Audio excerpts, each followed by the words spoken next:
جس کا نام سورہ عنکبوت ہے۔ عنکبوت یہ مکڑی کو کہتے ہیں،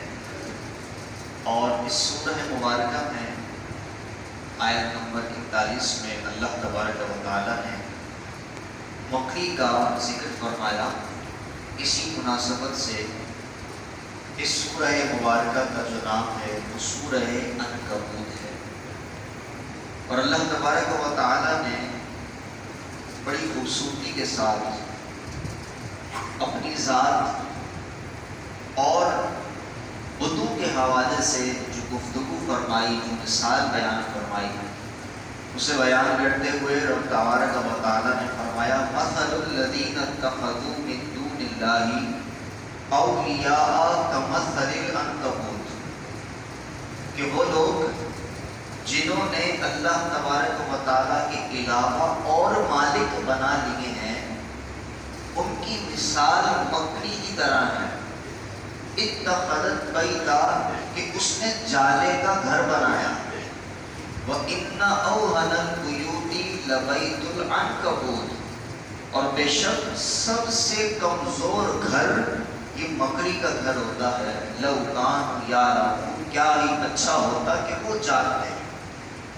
اللہ رب العزت نے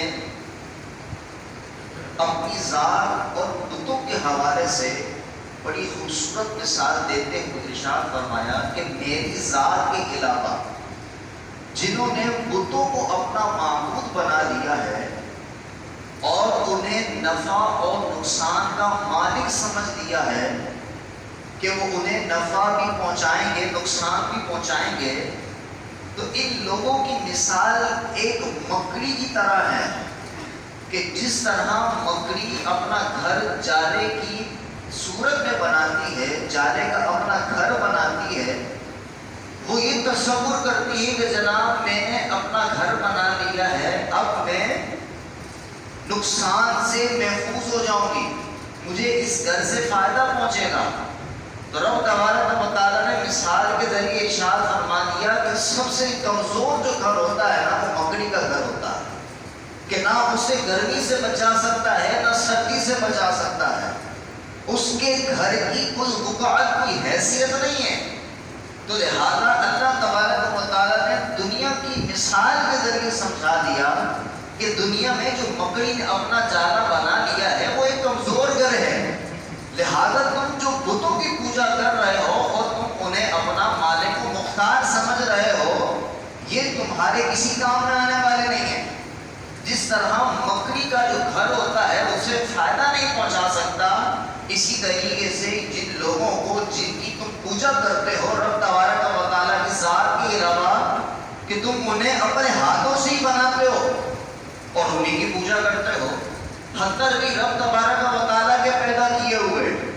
رب تبارک و تعالیٰ کی مخلوق کی تم عبادت کرتے ہو، رب تبارک و تعالیٰ نے جس چیز کو پیدا کیا تم اسی کی عبادت کرتے ہو۔ تو اللہ تبارک و تعالیٰ نے واضح طور پر اس مثال کے ذریعے سمجھا دیا کہ عبادت کا مستحق صرف میں ہوں، میری ذات کے علاوہ کسی کو سجدہ کرنا جائز نہیں ہے۔ اس طرح کی آیات سے لوگوں کو گمراہ کرتے ہوئے لوگ کہتے ہیں جناب دیکھو اس قرآن پاک کی آیات میں بیان کیا گیا کہ اللہ تبارک و تعالیٰ کے علاوہ، کیونکہ اولیاء کا جو ترجمہ ہوتا ہے وہ مددگار بھی ہوتا ہے، جس طرح اس کے معنی مالک بھی ہوتا ہے تو اس کے معنی مددگار بھی ہوتا ہے۔ تو لہذا قرآن پاک کی جن آیات میں یہ بیان فرمایا گیا کہ اللہ تبارک و تعالیٰ کی ذات کے علاوہ کوئی مددگار نہیں ہے، اللہ تبارک و تعالیٰ کے علاوہ کسی اور کو مددگار نہیں ماننا، تو یہ اس سے مراد یہ ہوتا ہے کہ حقیقی طور پر صرف اور صرف مدد کرنے والا یہ اللہ ہی تعالیٰ ہے۔ اور اسی طرح قرآن پاک کی ان آیات میں جن کا ذکر کیا گیا کہ وہ مدد کرنے کے قابل نہیں ہیں وہ بت ہیں، لہذا جو آیات بت کے بارے میں نازل ہوئی تو اولیاء کرام کے بارے میں ان آیات کو چسپاں کر دینا یہ رب تبارک و تعالیٰ کے کلام کی توہین ہے، یہ رب تبارک و تعالیٰ کے فرمان پر چرا کرنا ہے کہ رب تبارک و تعالیٰ فرمان کیا رہا ہے اور میں آگے پیغام کیا پہنچا رہا ہوں، کیونکہ رب تبارک و تعالیٰ نے قرآن پاک